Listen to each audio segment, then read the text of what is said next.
Imagine waking up every morning in a world where the simplest conveniences we take for granted are completely forbidden. A world where technology, innovation, and even the very idea of progress are rejected. Welcome to the Amish way of life, a strict, close-knit community that lives according to ancient traditions. But what if I told you there are items deeply embedded in the Amish lifestyle that are technically illegal in the eyes of the law? Yes, items they own, things you and I might see every day that are banned or severely restricted by state or federal regulations. Today, we're diving into a world of contradictions where the Amish hold onto the past with a firm grip, yet secretly use things that could send shockwaves through their communities and even the legal system. Stick with me till the end, because you won't believe what item tops the list. It might just change the way you see not just the Amish, but the rules that govern us all. The Amish are known for their horse-drawn buggies, simple and unadorned, but did you know some Amish buggies have modern modifications that are technically illegal? Let me explain. The Amish community, to the outsider's eye, seems to reject anything motorized. Yet many Amish buggies are equipped with modern technology that directly violates local traffic laws. Take, for example, the use of reflectors. While some states have strict regulations about lighting on vehicles, Amish buggies often have high-powered LED lights installed, an illegal modification in some areas where only certain forms of lighting are allowed. These seemingly harmless tweaks are a delicate dance between maintaining the community's values and avoiding legal consequences. But that's just the tip of the iceberg. Stick around, because our next item is something you might never guess. Now, let's talk about the Amish workshop, a place where craftsmanship, tradition, and gas-powered tools meet in a bit of a gray area. Yes, the very tools they use to create furniture, fix homes, and build their livelihoods are sometimes powered by gas engines. While the Amish community has rejected electricity, they often use gas-powered generators and engines to run large machinery for woodworking or farming. These engines, while necessary for their craftsmanship, are often in violation of state environmental regulations. This is where the story gets complicated. Do they use these tools out of necessity? Or is there a deeper, unspoken defiance to the modern world at play? You won't believe which other household item is being used secretly in Amish homes. Stay tuned for this next shocker. Cell phones? Yes, you heard that right. It's no secret that the Amish community has shunned the use of modern technology, including smartphones. But here's where things get interesting. Despite their public rejection of these gadgets, many Amish individuals actually own cell phones. How is that possible? These phones are used in the most surprising way. On the sly, some Amish, especially young adults, use prepaid phones or even landlines hidden from the prying eyes of their community. These phones, though technically illegal for their lifestyle, are used in secret for business or family emergencies. But there's something even more shocking on the horizon. Keep watching, because the next item is one of the most unexpected. You won't believe how it affects the Amish way of life. Now we come to a truly astonishing reality. The Amish, despite their strict rules against owning cars, are allowed to use them in certain circumstances. Wait, what? How is this possible?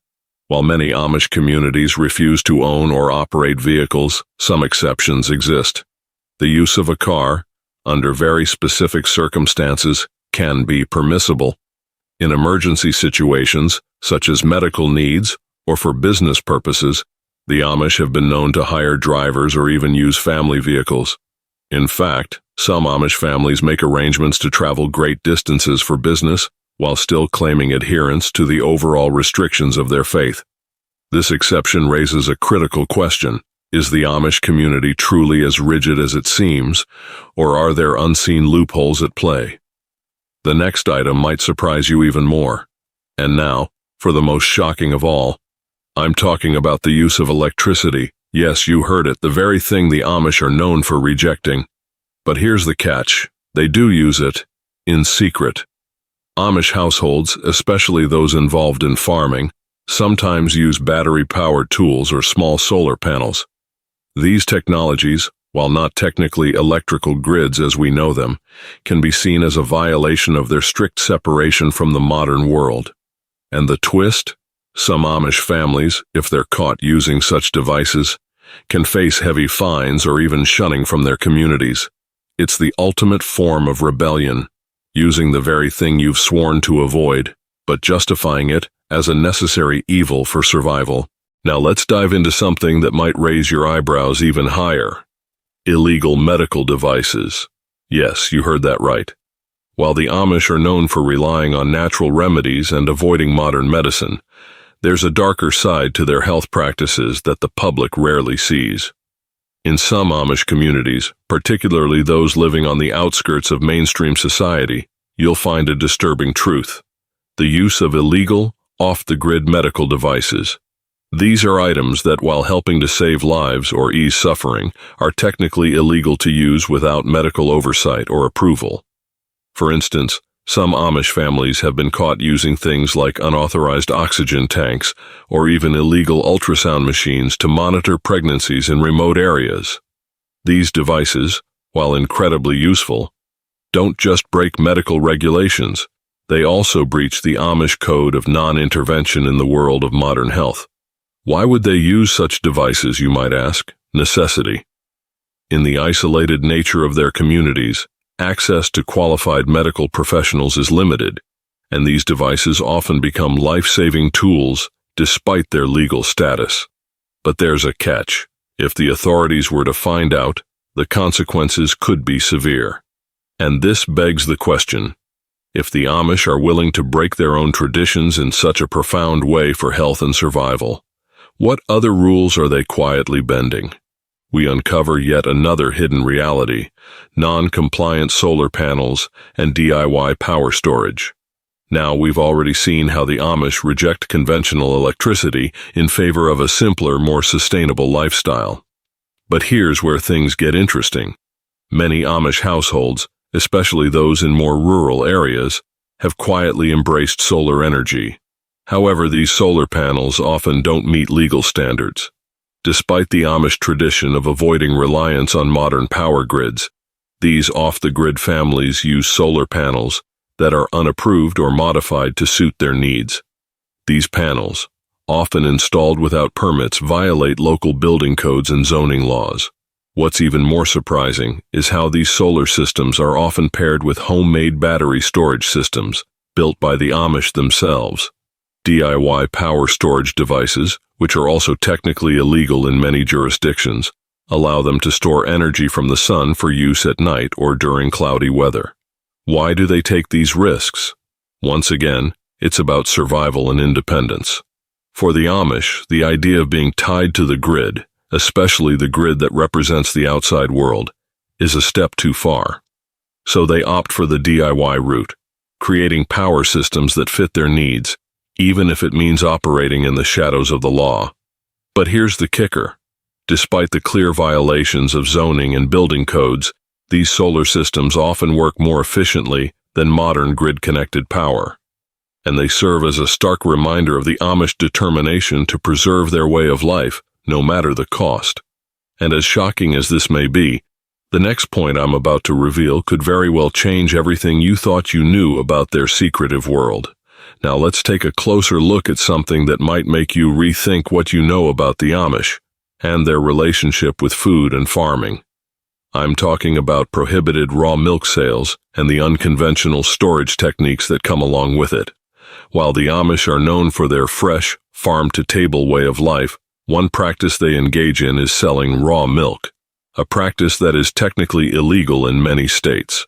You see, in the eyes of the law, raw milk is considered dangerous because it has not undergone pasteurization, a process designed to kill harmful bacteria. And yet, despite these laws, raw milk is a staple in many Amish communities. But here's where things get even more intriguing. In order to sell and store raw milk in ways that defy the law, the Amish have developed secretive techniques that keep them under the radar.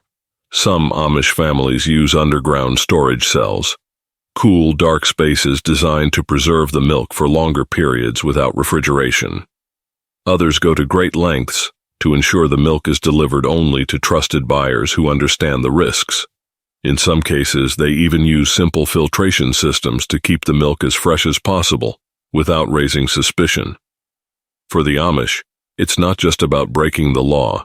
It's about preserving an ancient way of life, where self-reliance and natural living reign supreme. But this underground raw milk market presents an ethical dilemma. Is it about following the law, or ensuring the survival of their most treasured traditions? And just when you think the Amish couldn't possibly break any more rules, our next point will leave you questioning everything you thought you knew about their relationship with modern society. Now that we've uncovered some of the most unexpected and often illegal practices in Amish life, let's take a step back and explore what it all truly means. At the heart of everything lies the Amish's relentless commitment to living off the grid. But this isn't just about rejecting modern society. No, it's about preserving a lifestyle that has been passed down through generations. But here's the catch. While they may reject the world's conveniences, many Amish communities still use innovative off-grid technologies that are, well, technically illegal in the eyes of the law. You've already seen their use of non-compliant solar panels, DIY power storage, and even raw milk sales. But these are just a small part of a much larger, intricate system of off-grid living. From the use of homemade wind turbines to hand-built water filtration systems, the Amish have found ingenious ways to provide for themselves without relying on modern infrastructure. For instance, some Amish farms use custom-built windmills to generate power, but these windmills often don't meet government regulations on energy production, since they are unlicensed and uninspected. Similarly, many Amish homes have their own water pumps and filtration systems, carefully crafted to bypass the need for municipal water lines. But what's even more fascinating, and a little chilling, is that many of these off-grid solutions are not just about convenience. They're about survival, rebellion, and independence. The Amish live in constant tension with the modern world, and these off-grid practices are their way of asserting control over their lives and rejecting what they see as the corrupting influence of technology and outside authorities. This off-grid lifestyle, so seemingly simple, is a quiet act of resistance. But what does it really cost them? The next point will show you just how far the Amish are willing to go to maintain this way of life, no matter the consequences. We've already seen how the Amish manage to bend or break laws in order to maintain their way of life, from illegal medical devices to prohibited raw milk sales.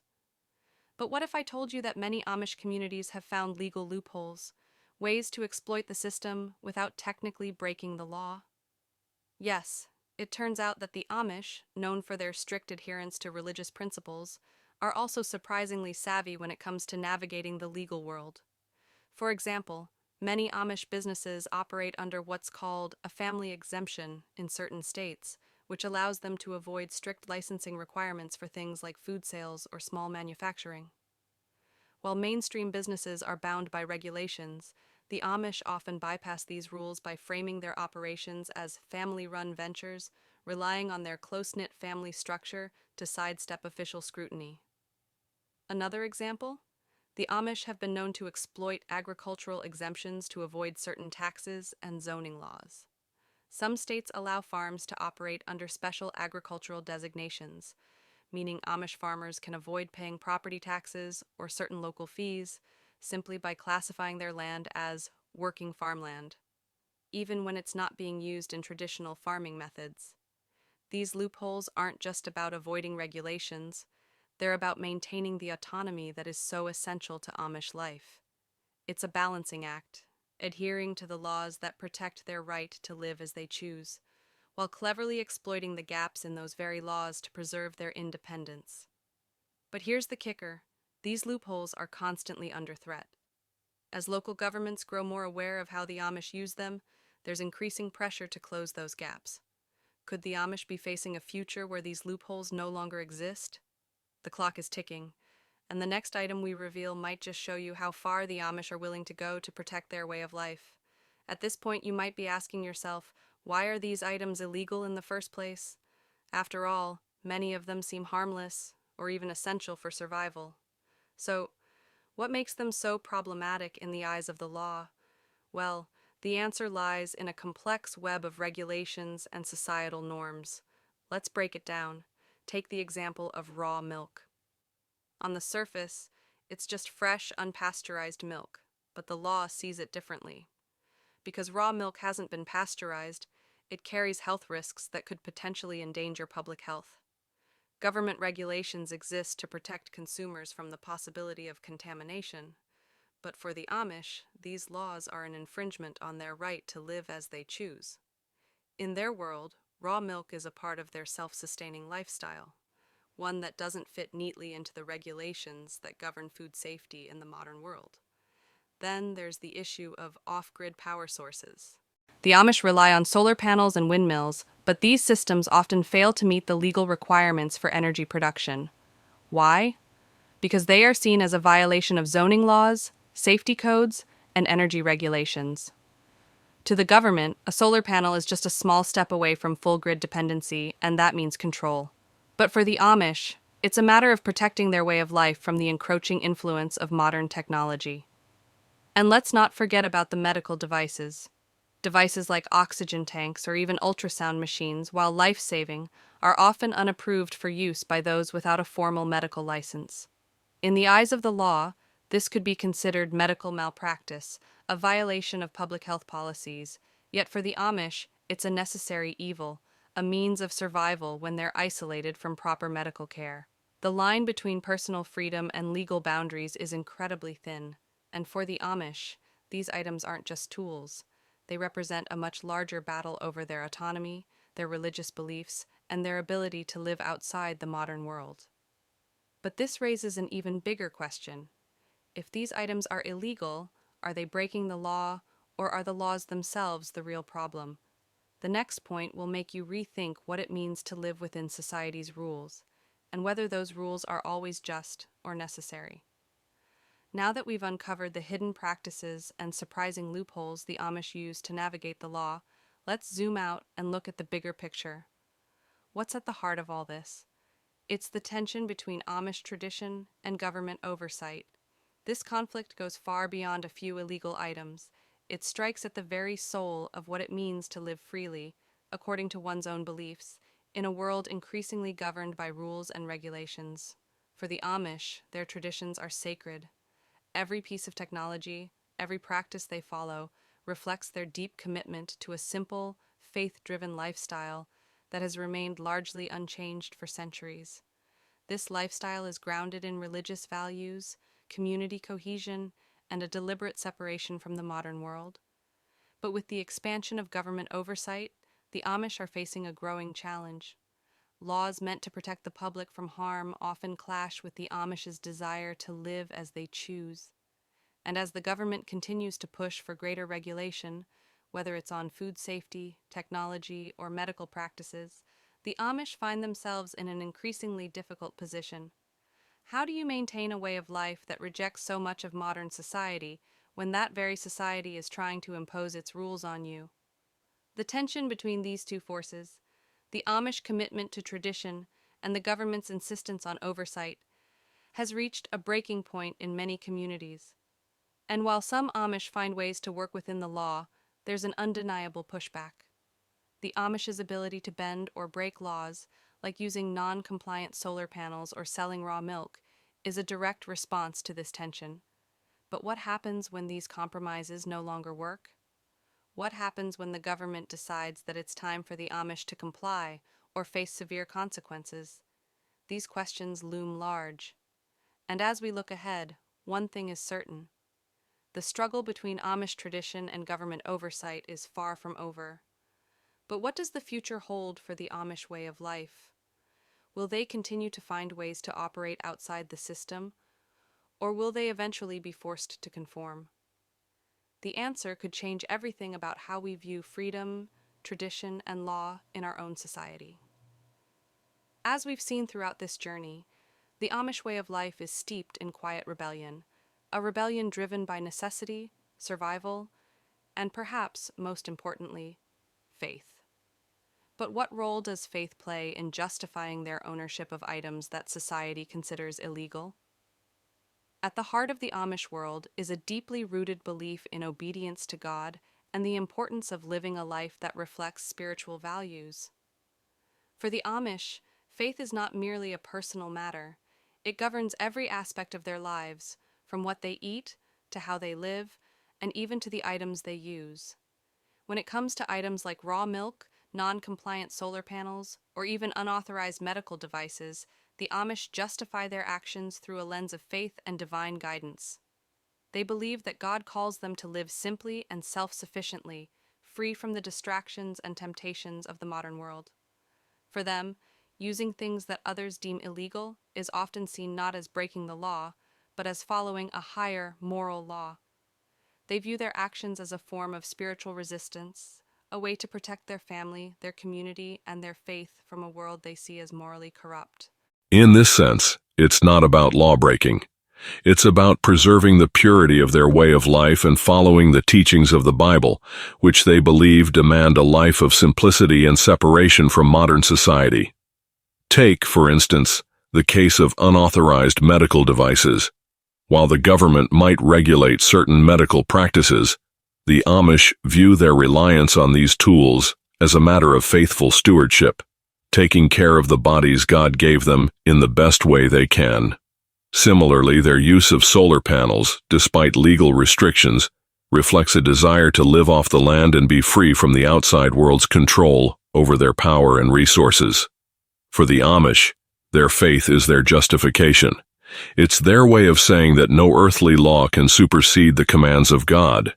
And if their faith calls them to live outside the constraints of modernity, then the law, in their eyes, has no power to stop them. This deep spiritual conviction creates a powerful defense against government intervention because it's not just a matter of following rules, it's about protecting the soul and maintaining a way of life that honors their relationship with God. But here's the thing, as much as faith guides their decisions, it also puts them at odds with a society that doesn't understand or appreciate their reasons. What happens when the law and faith collide? Can the Amish continue to justify their ownership of banned items in an ever-changing world that seems to want to impose its values on them? The next point will take us to the crossroads of faith and law, and the struggle that many communities, Amish and beyond, face when their spiritual convictions clash with modern regulations. The answers may surprise you. We've explored the ways in which Amish communities navigate the tension between tradition and law. But what happens when this delicate balance tips too far? What happens when their defiance against the law leads to real, tangible consequences? Sadly, it's not just theoretical. There are real stories of Amish families and entire communities facing severe legal repercussions for their beliefs.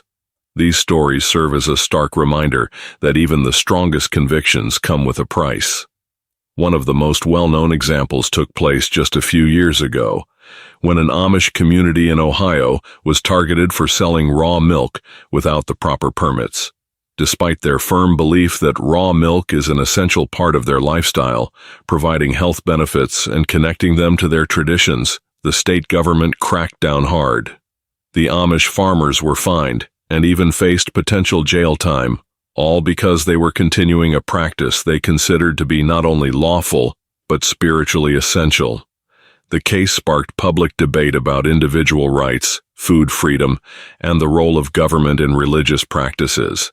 And the story doesn't end there. In Pennsylvania, another Amish community faced hefty fines and legal battles for their use of non-compliant solar panels. They had set up solar power systems to avoid reliance on the grid, a step in preserving their independence and living out their faith. But when local authorities discovered these unlicensed systems, the Amish found themselves in a legal struggle that threatened their livelihood. Even though they were simply trying to power their homes and farms without violating their religious principles, the state saw it as an illegal installation. Perhaps one of the most heartbreaking stories involves a family in Indiana who were fined for using a medical device to help an elderly family member breathe. The device, a non-approved oxygen tank, saved her life, but the government considered it an illegal medical intervention without proper oversight. The Amish felt trapped between a rock and a hard place. either comply with the government's rules or risk the health and safety of their loved ones. For them, this was a moral dilemma, one that pitted their faith against the law in the harshest way possible. These stories are just the tip of the iceberg. Amish families and communities across the country face constant legal scrutiny, caught in the crossfire of their faith and modern legal systems. These consequences are not just about fines and legal battles. They affect the Amish sense of safety, security, and ultimately, their ability to continue living the life they've chosen.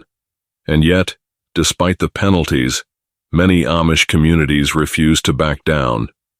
They remain steadfast in their commitment to living according to their faith, even if it means facing legal consequences. This unwavering determination, this quiet resilience, is what makes their struggle so powerful. But as the laws become stricter and the government's reach extends further, how much longer can the Amish maintain their defiance? The next question we must ask: will the Amish communities continue to challenge the law, or is a day coming when they'll be forced to choose between their faith and the world they live in? As we come to the close of this journey through the Amish world of forbidden items and hidden rebellions, it's time to reflect on a crucial question. What do these illegal items truly reveal about modern society? At first glance, the story of the Amish may seem like an isolated, quaint anomaly, a community living in defiance of a few laws. But when you peel back the layers, you realize that the Amish's battle against modern regulations is not just about raw milk or unlicensed solar panels. It's about something much deeper, something that strikes at the core of the ongoing tension between freedom and control in our society. These illegal items, the medical devices, the raw milk, the off-grid power systems, are symbols of resistance. They represent a way of life that has been steadily pushed to the margins by the forces of modernity. In a world where government regulations and corporate interests dictate much of our daily lives, the Amish stand as a quiet, persistent reminder that there are alternatives. That autonomy, self-reliance, and personal belief can still thrive, even in a world that is increasingly governed by bureaucracy and control. The truth is, these illegal items reflect a profound shift in our society, the increasing loss of individual freedom. As the government's reach extends into every facet of our lives, from what we can eat to how we generate energy, the Amish's resistance is more than just a religious statement. It's a statement about the importance of personal choice, about the right to live in accordance with one's values, even if those values don't align with the law. But it's not just about the Amish. The larger question is, what does it mean for all of us when the government or any institution decides that certain ways of living are unacceptable, even if they do no harm? The Amish, with their commitment to faith and tradition, have found ways to live outside the rules. But as society becomes more regulated, the line between what's legal and what's right is becoming more blurred. And as more communities push back against the growing overreach of government, the question becomes, how much freedom are we willing to give up for the sake of safety, convenience, and control? What these illegal items ultimately reveal is a deep, growing conflict, one between the preservation of tradition and the advancement of modern society. The Amish fight not just to maintain their way of life, but to ensure that the values that have sustained them for centuries are not lost in the rush to embrace progress at any cost. In their defiance, they force us to ask ourselves, are we willing to sacrifice what's truly important for the sake of conformity? As we stand at the crossroads of tradition and modernity, the Amish's quiet rebellion challenges us all to reconsider the cost of progress. What happens when our personal freedoms are traded for convenience and security? Will we, too, one day find ourselves fighting for the right to live according to our values against a world that seems determined to regulate every aspect of our existence? The Amish may be an extreme example, but their struggle is not isolated. It's happening all around us, and the choices they make could shape the future for us all. In our next video, we'll explore what it means for other communities who are fighting back against the system. You won't want to miss it.